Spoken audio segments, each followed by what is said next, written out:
Hi, everyone. Thank you so much for coming. For those of y'all that don't know me, my name is Kate. I am one of our co-presidents of the Student Animal Legal Defense Fund here. And so I'm just going to do a quick intro, and then we'll go ahead and get started. So our guest today, Marcelo Rodriquez Ferrere, is a senior lecturer in the Faculty of Law in the University of Otago in Dunedin, New Zealand. His research interests include administrative law, constitutional law, and regulation of non-human animals in the law. He has taught animals in the law since 2013, and alongside Neil Wells is the co-author of the forthcoming second edition of Wells on Animal Law in New Zealand. Thank you all so much. Well, thank you so much, Kate. Sorry. Yeah. We're going to pass around a sign-out sheet while he's talking, so if you're not on the solid email list and you want to get updates about more events like this, just write down your name and email. Sorry. Please use allegedly. Well, looking by the lunch that you got today, I think that signing up would be a good idea. I know that you had a choice today of presentations, so I'm very humbled that you'd come to this one. I'll hope that it's because of the talk title and not necessarily because of the promise of what looks very delicious vegan Italian food. As Kate said, my name's Marcelo, and I come today from New Zealand, and you might be wondering what New Zealand might have to offer in terms of the law and animal law, but hopefully, as I'll discuss, New Zealand has actually got quite a good reputation for being one of the most progressive legislative regimes, at least when it comes to animals and the law. But as I'll also discuss, it's questionable whether or not that's simply an issue of symbolism rather than real action. What I want to do today is essentially talk for about 30 minutes before we sort of break into some discussion, hopefully. And I want to talk about three things mostly. Firstly, I want to talk about this idea of sentience. It's something and a term that is casually thrown around, often misunderstood. Then I want to talk about how that is present in the law in New Zealand and the impact that it has had. And then finally, I want to talk about how there is a reticence, I think, for both New Zealand, but any legal system, to embrace the idea of the sentience of non-human animals, which I will call, for short, animals. If you have any questions, we'll leave them to the end, but I'm conscious that my accent might be a bit difficult to penetrate unless you're a Flight of the Conchords or Lord of the Rings fan. If that's the case, just put your hand up and say that you're speaking far too fast, or ask me to change my accent, and I'll see if I can put a South Boston accent on for you guys. So, he says, hopefully, there we go. Firstly, I want to talk about sentience as a developing concept, because to a certain extent, and by the way, there are references hopefully at the bottom of every slide, and the slides are also publicly available if you would like to look at it, then it's just let me know and I can provide you a link. But sentience and its presence in non-human animals isn't a new concept. We can go back long ago, but probably most famously to Jeremy Bentham and his famous quote when he was talking about the moral relevance of animals, identifying that the question is not whether or not they can talk, nor whether they can reason, but instead whether or not they can suffer. The idea of suffering and perception and pain was the key criterion for moral worth.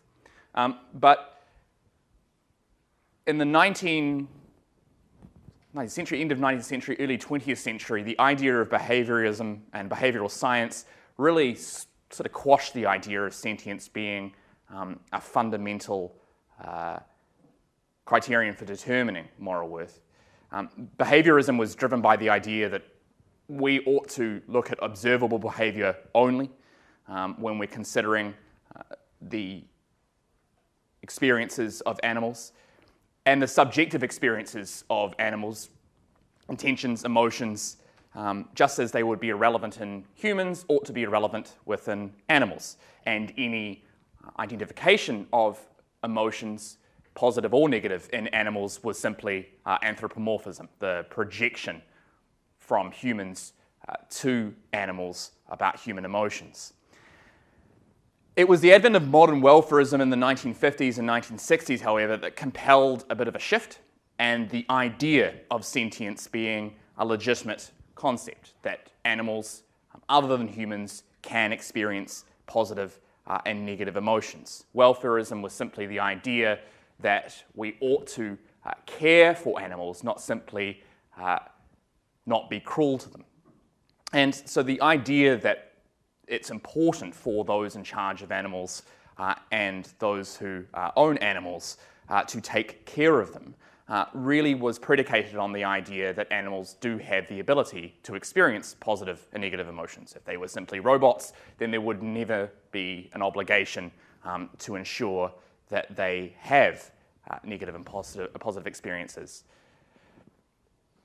Nevertheless, we have real problems with measuring and understanding sentience in an objective fashion, simply because it's difficult to talk to a fish. And it's difficult to identify exactly what emotions, experiences, perceptions, feelings any one particular animal, any one particular species might have. We can measure pain reflexes, we can measure positive experiences. We have a great degree of sophistication now, but nevertheless, because of this fundamental communication barrier and this prejudice against anthropomorphism, which is now recognized as somewhat legitimate in many respects. It's not something that we can get rid of altogether, and to a certain extent, to a limited extent, we should embrace it.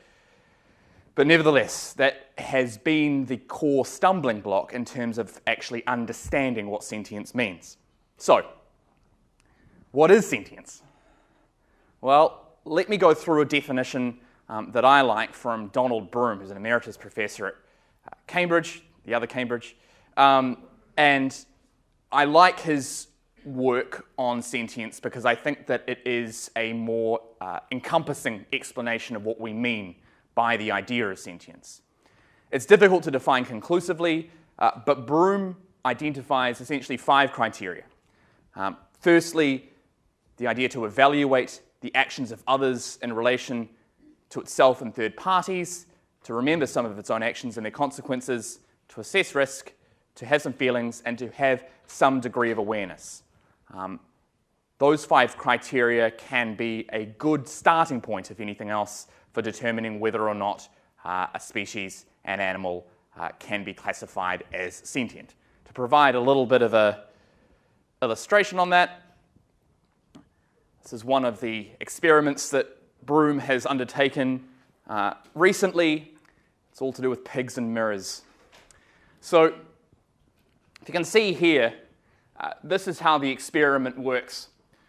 We have pigs who are called naive pigs in the first instance in a small tent in Area 7.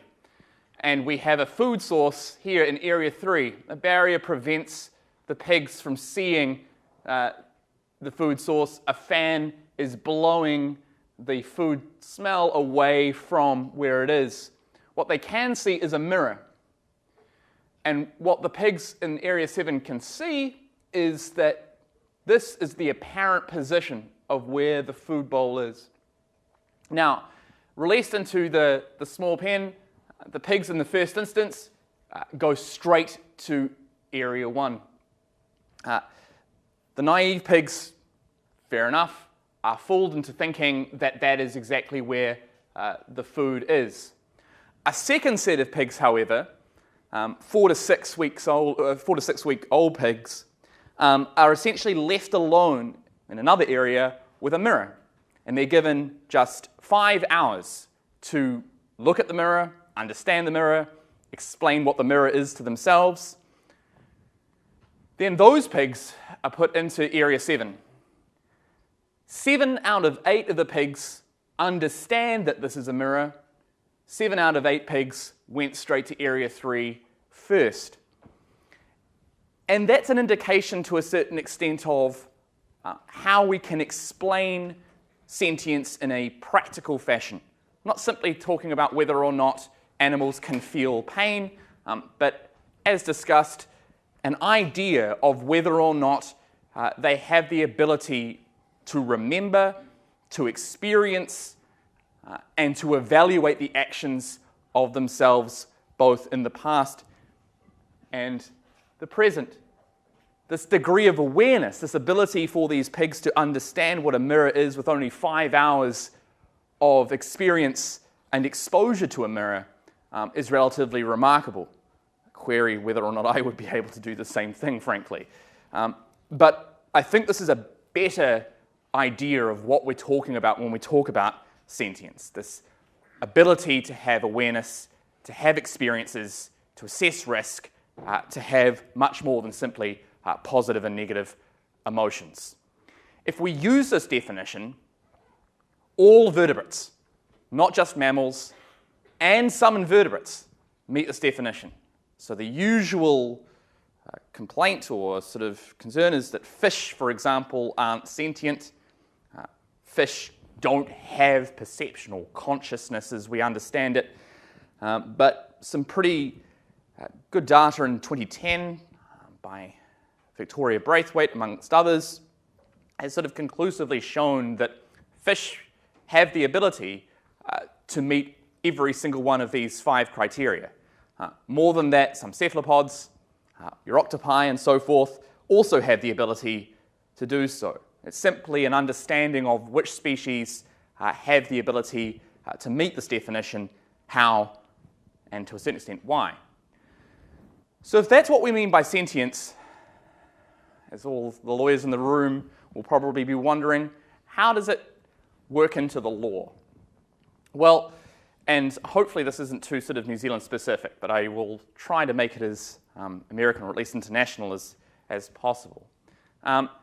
In New Zealand, there was no reference to sentience anywhere until 1999. I won't go into sort of federal legislation here, which still doesn't apply to birds, for example, and fish, so it's a little bit behind New Zealand's legislative structure. But New Zealand's sort of relatively proud of its animal welfare legislation, but up until 1999, there wasn't any reference to it.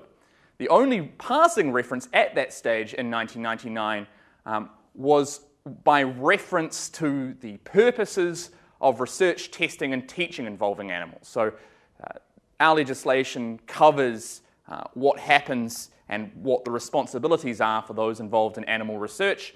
One of the purposes of that regime, as this it shows, is that it's important to promote the 3 R's, namely to reduce the number of animals involved in animal research, refine the techniques used, and eventually to replace animals. And this is where we can see that there is an idea that it's important to try and replace animals with non-sentient or non-living alternatives where possible in animal research.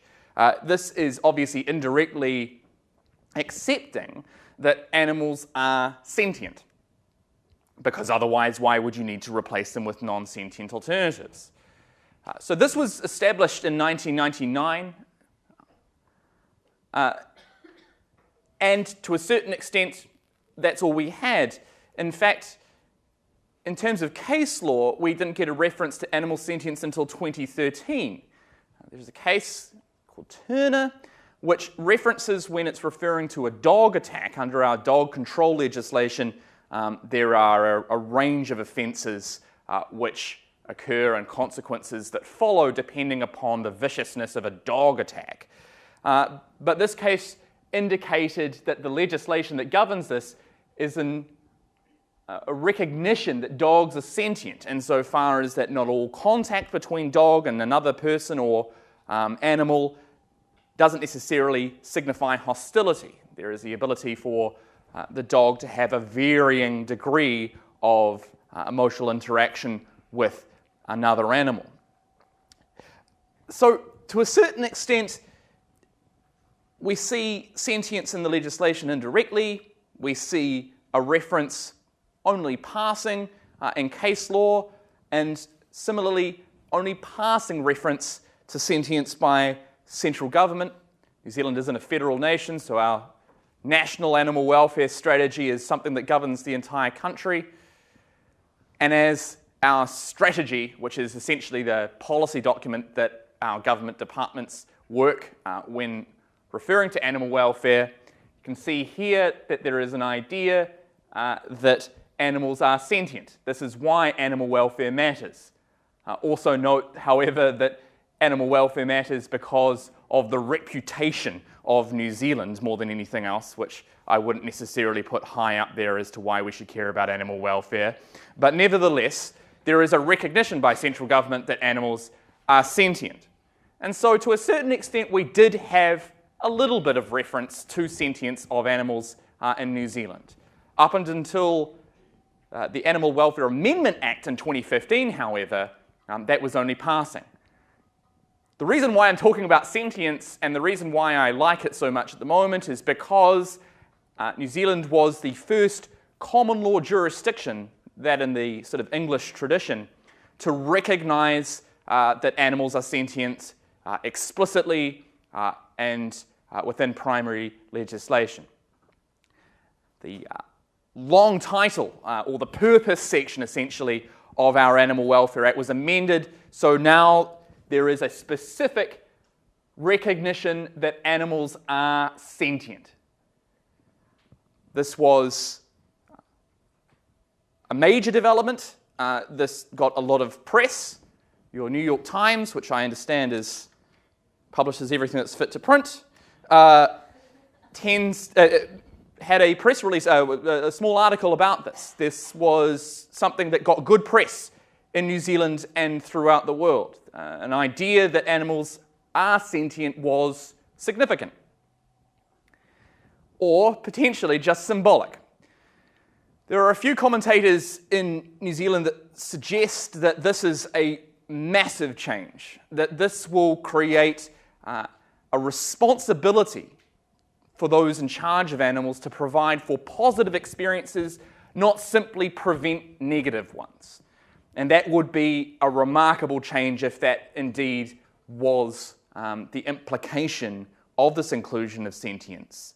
One can imagine a situation where a companion cat, for example, it's relatively easy to provide for positive experiences in that situation. Just give it some catnip and let it go for gold. But with regards to, for example, a broiler chicken, it's a little bit more difficult to provide for positive experiences for animals in such conditions. If this is the implication of including sentience within our legislation, then that would indeed be a significant one. I'm of the view, however, that this is probably actually just a symbolic change. And I say this because MPI, which is the Ministry for Primary Industries, which is our essential Department of Agriculture, in their identification of this amendment, when they were proposing it, noted themselves that including sentience within the preamble, within that purpose section where it is found today, wouldn't impact the detail of any of the rights, duties, and obligations set out within the Act. So the government department in charge of this legislation doesn't believe this is going to have much of an impact. Essentially, my view is that this is the least effective amendment that you could do in legislation. At the same time this legislation went through, New Zealand banned cosmetic testing on animals, for example. It created new regulatory structures. It increased protection for animals in the wild significantly, and yet those developments didn't seem to get as much press as this. And that says to me, to a certain extent, that rather cynically, this might have been a move from central government to simply get the good press that this development did indeed attract. At best, it has interpretive power. Because it's where it is in the legislation, potentially if there is a choice between giving greater protection or consideration to animals' experiences in any given situation, perhaps this inclusion will allow for greater consideration of those experiences. But that's really it, in my opinion. This interpretive power is important, but it has very little direct effect. And so, to a certain extent, although we seem to have come a long way at this point from passing indirect references to sentience to now explicit, clear, important recognitions of sentience within our legislation, there is still a great degree of symbolism. And so, to a certain extent, when we look at what the impact has been, we can see that, unfortunately, my thesis tends to bear out. There has been no reference in the few cases that have occurred since this act was in force. There's been no reference to this inclusion of sentience. And in fact, it was completely ignored by essentially our second highest court, sort of state federal courts potentially, circuit courts of appeal is a sort of similar kind of level that we're talking about here when we refer to this court on a much lower scale, of course. But in this case, something quite distressing occurred. Hopefully you can see that enough. Don't read too much into this, but the general point is that our court identified that our Animal Welfare Act applied without discrimination to both domesticated animals as well as those in agriculture and industry. As the court said, it doesn't distinguish between domesticated animals and herd, working, or companion animals. And yet, as the court goes on to say, it's inevitable that by context alone, the conduct appropriate, so this was a case all about the sentencing of ill treatment towards animals and determining exactly what sentences are appropriate.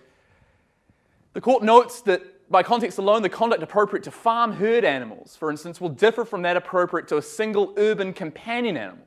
The circumstances are quite different. The objects they are kept for are different. So too, what will be reasonable or unreasonable in conduct towards them, and the definition of ill treatment reflects such a need for contextual consideration. And as the court says, realism is necessary, and quote, rational differences must be acknowledged.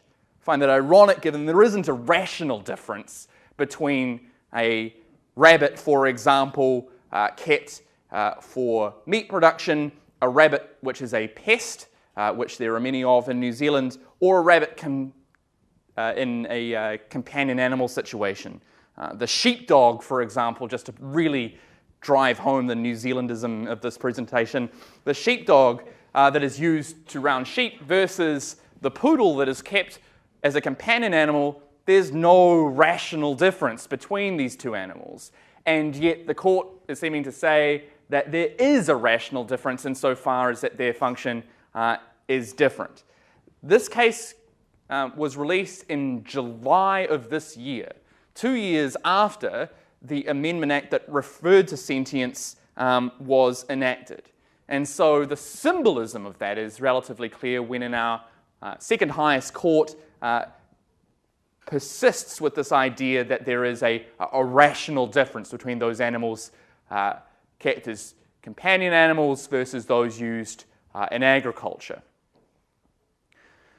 So, why the reticence? Why do we have this block between animal welfare science, which, if you can recall at the start of the presentation, accepted sentience as a concept that was valid from the 1960s onwards, that has consistently developed a more sophisticated way of determining what sentience is, continues to strive to identify what sentience means in a practical fashion, and an acknowledgement that all vertebrates and many other invertebrates are sentient. Why is the science so disconnected from the law?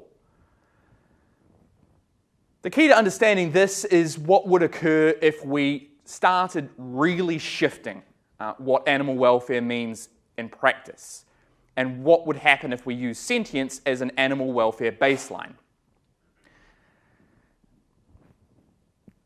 If we look at the WSPC, and their submission on the bill that ended up becoming the act that introduced sentience into our legislation, they're now known as World Animal Protection. Their submission on this, and they were a big proponent of including sentience within our legislation explicitly, they state that this would be such a shift. Using sentience as a criterion by which protection is merited provides clear, stable parameters ensuring all beings are capable of suffering are protected regardless of their function. If we use it as a baseline for awarding protection, it reduces the risk of speciesism because it protects an animal on the basis of capacity to feel rather than functional cognitive ability. That's what they were proposing, a significant shift, removing this idea that there is a rational difference between animals according to their context and function. As Donald Broom has identified, and you can see that I've cribbed my rabbit example earlier from him, the problem with the status quo is that a rabbit is viewed differently according to whether it is kept as a family pet, a laboratory animal, an animal kept for meat production, or a wild animal that eats your crops. This is not scientifically sound, as the biological functioning of the rabbit varies little with human usage. The rabbit is the same, regardless of whether or not it's eating your crops, regardless of whether or not it's kept in captivity for research purposes, regardless of whether or not it's Flopsy, your favorite childhood pet. They're all the same species, right?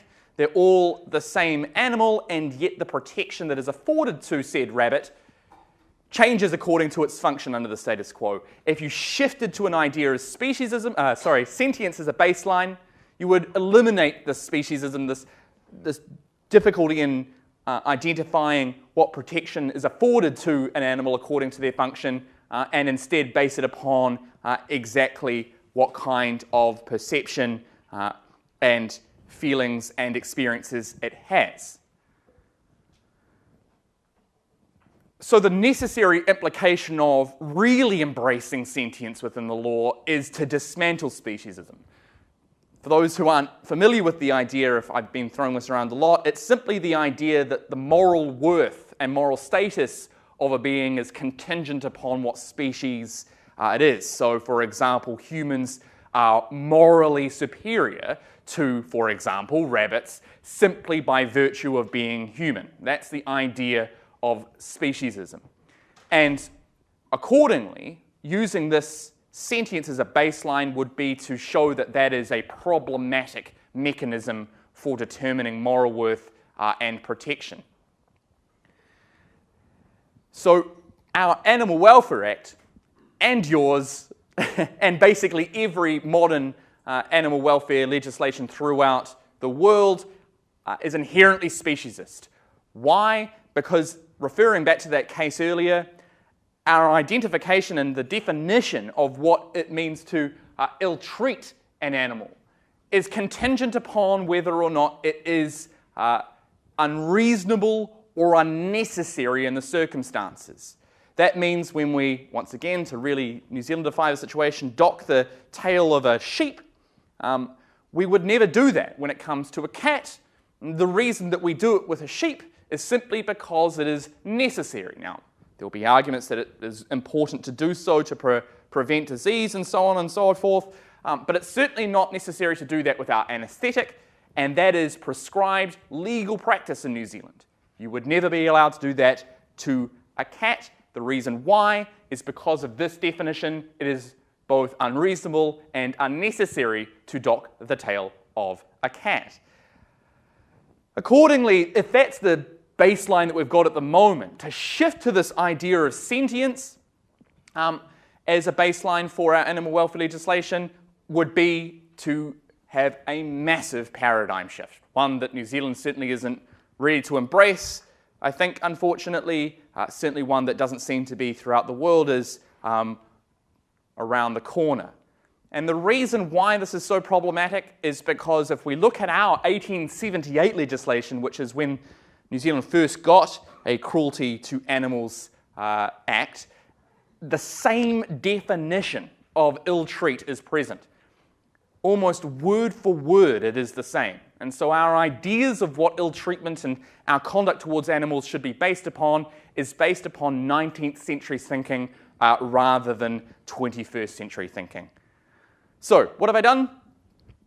First, I've shown the idea of sentience, how it's tricky to define, but how we can have a good working definition if we look to Donald Broom and his work amongst many others, and how sophisticated that definition can be, not simply just talking about consciousness or feelings, but instead a whole range of perceptions and experiences.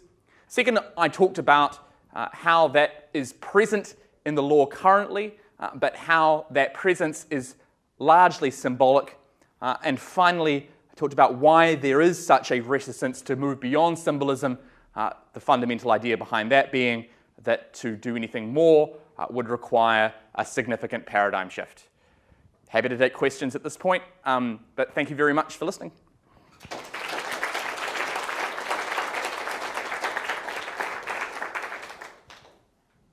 I believe there's a roving mic. There we go.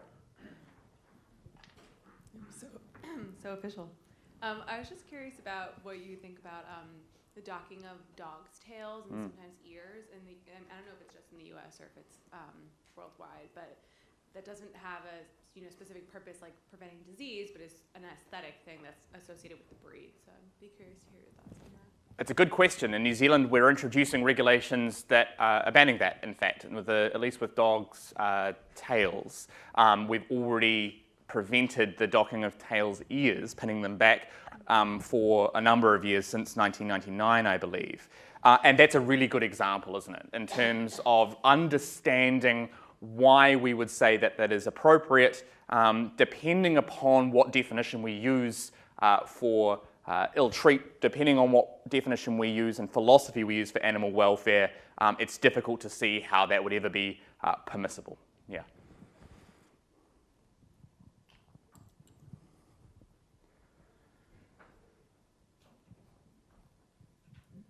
So I'm curious as to how this relates to the idea of breeding animals. As with dogs, some breeds are, basically inbred to the point of being like, they're at risk for severe risk for severe diseases. And like with humans, we sometimes debate whether or not it's moral to abort a baby with certain, spina bifida or Down syndrome or something. But in animals, we seem to be doing the opposite, where we're intentionally creating animals with certain medical defects. So I'm just curious as to how your thoughts relate on this issue. That's a very good question. And again, a great example. You look at your bulldogs, for example, they're cute or whatever, but they are riddled with genetic issues such that their lives are short and probably full of pain to more or less a degree. I think that provides a good example because it would be utterly permissible under our existing framework to breed dogs in this way. Our idea of animals as property in the first instance largely permits that to occur. And then even with regards to the idea of ill-treatment, it's actually difficult to see how breeding a dog in that situation and creating that situation would even amount to ill-treatment in the first place. If we shifted to this idea of sentience, however, I think that would put that in the spotlight, and potentially I would say that would clearly not meet that definition. It would be a situation where we've got a responsibility to create positive emotions, to prevent the negative ones from occurring, and I think the intentional breeding to create such a situation for pure aesthetic value would be problematic according to that definition. We had a student last year from New Zealand who wrote a lot about all these changes in the legislation, and she came to the same conclusion, even taking it further, that even the cosmetic testing's ban was somewhat symbolic because there was no cosmetic testing going on in animals in New Zealand. Yes. But then finally come around to the conclusion that, and I wondered your take on this, that even if it is 100% symbolic, it's still pretty astounding that a national government would make all these changes just to get the added benefit, knowing that they're that important to like the world community and others, that it would get this kind of positive attention. So I just wondered what your thoughts were on that. Yes, no, it's good to know my compatriots have been spreading the good word. I completely agree with her perspective.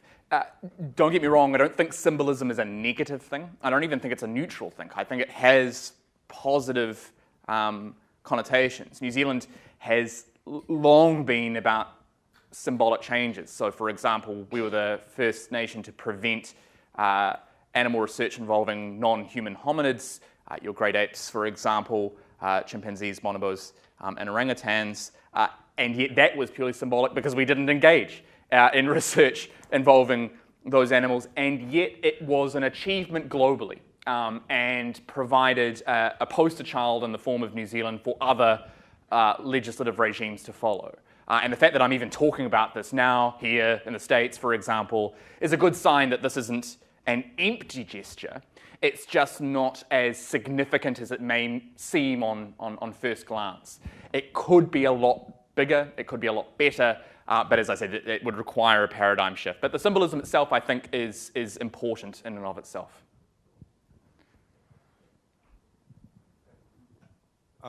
So I spent a semester in New Zealand. Congratulations. Thanks. One of the things I remember is that the government was actually promoting the killing of pests, like stoats and possums and things of that nature. So I'm wondering what your thoughts are on pests, and if there's a line to draw there, and if so, what is it? It's a devilishly difficult question, and it may not seem a difficult question, actually, because I think that New Zealand is unique in our hatred of pests, I think. We have a national id that really views anything that is a threat to the original biodiversity of New Zealand circa 1840 as morally repugnant, as you probably have identified.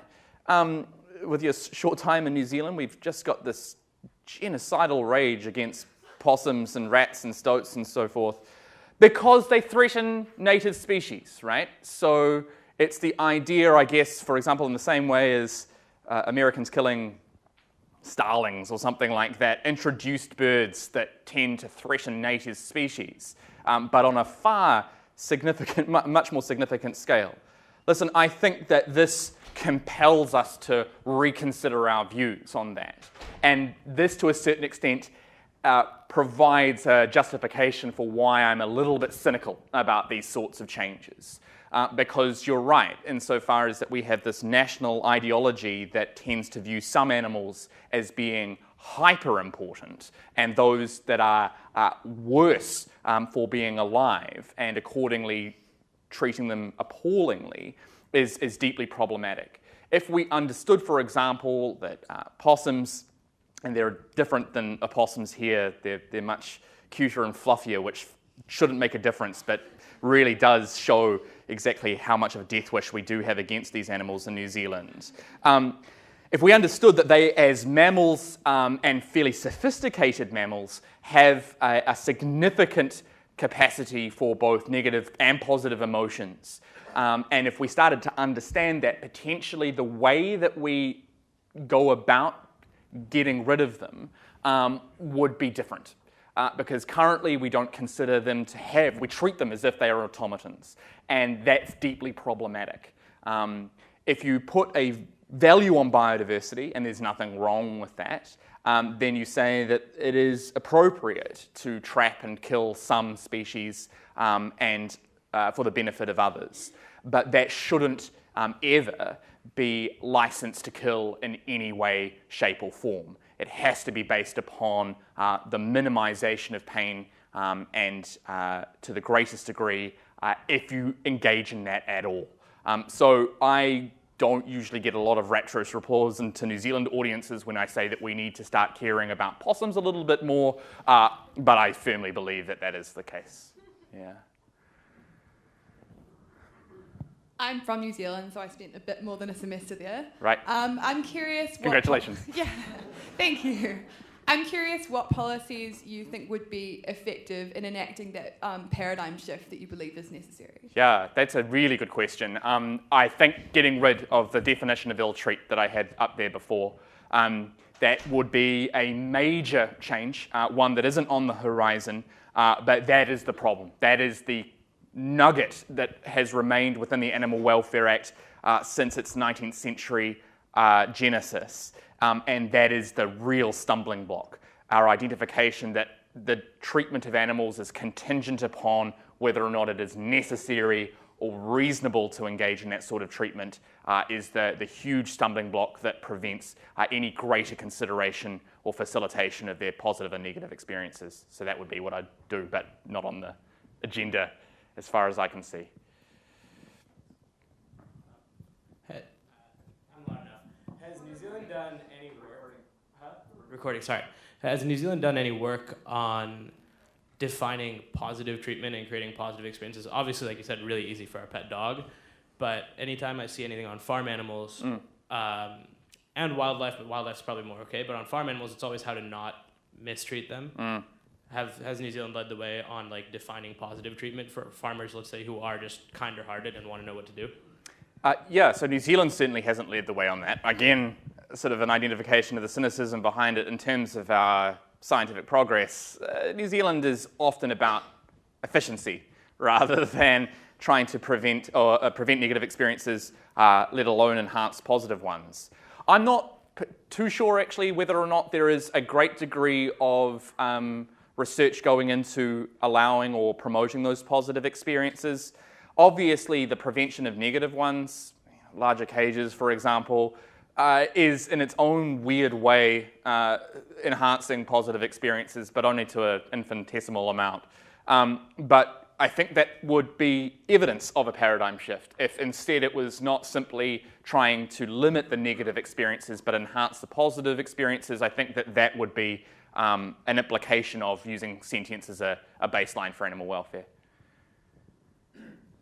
Actually, so just to follow up on that, I guess I kind of assumed that if the paradigm shift you were advocating did happen, that would sort of be inconsistent with having farm animals at all. Is there room in the new regime for eating animals? Well, when I'm king, but I think so. I think that it's not necessarily inconsistent at all. I think that there is obviously the ability to farm animals in a way that enhances positive experiences to the greatest permissible degree. And then there is also the possibility to kill those animals in a way that is virtually painless. That's not impossible, right? And accordingly, that wouldn't be inconsistent with the idea of focusing upon sentience as a baseline. Of course, it's significantly more difficult to achieve that, so the necessary implication of using that as a baseline in a true sense might mean that it is uneconomic, right, to engage in that sort of treatment.